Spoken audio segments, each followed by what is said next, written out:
Creativity is an addiction. Unplugged because we will always say yes to creativity. Totally Uncut because we all make mistakes. So let's turn it into a tool. This is Arroe Unplugged. I was in Santa Barbara, California in July of 1994 when I walked into this bookstore. And I wasn't really searching for anything. I just knew that my heart was seeking something. In 1994, I was really lost. I was very evil against my body, and I needed something. And my wife was doing everything humanly possible to kind of get my life back in order, because how can you be such a creative person and be so dark at the same time? And since then, I've learned a lot about that. And there's a lot of different podcast episodes that I've appeared on that where we've talked about that. But Santa Barbara, 1994, the month of July, I walk into that store, and right there in front of me was The Artist Way from Julia Cameron. That book not only changed my life, but it became my life. And to this day in 2024, that book is everything that is my life. Because every book that she has released has been in tune with anybody who is creative or not. But you need that place of discovery. Because other people will tell you what to do. And as you do what they tell you to do, what happens is that you forget who you are and how you need to do. But this book allows you to step away and find you. Hey, it's Arroe. This is The Daily Mess, a chronological walk through an everyday world. I am a daily writer. I am the silent wolf. The silent wolf means that I observe life.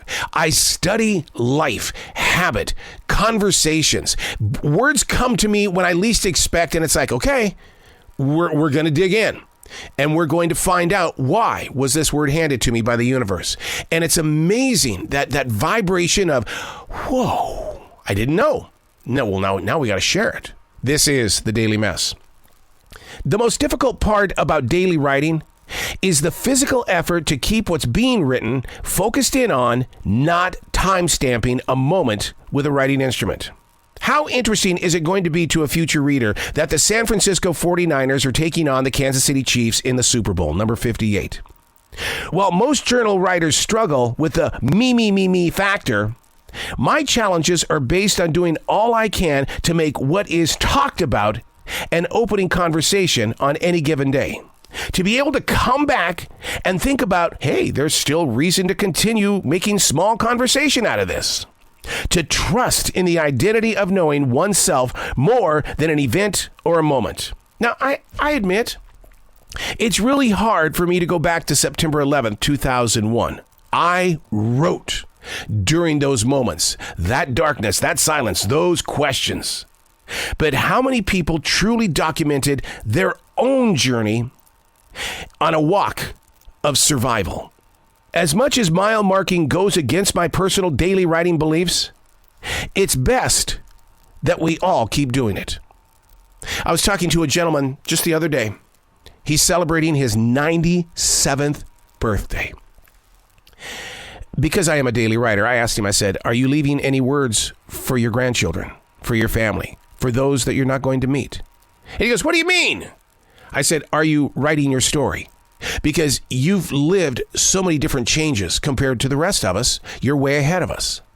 Are you leaving any paragraphs or any pages for those that are going to ask that question? What was he like? What did he think?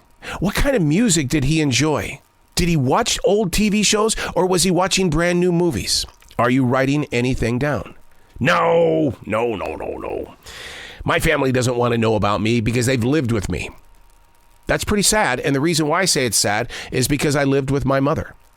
I was with my mother for a very long time. I talked with my mother many, many times. I recorded my mother with this digital equipment while she was playing the piano. I recorded conversations with her. I did radio shows with her.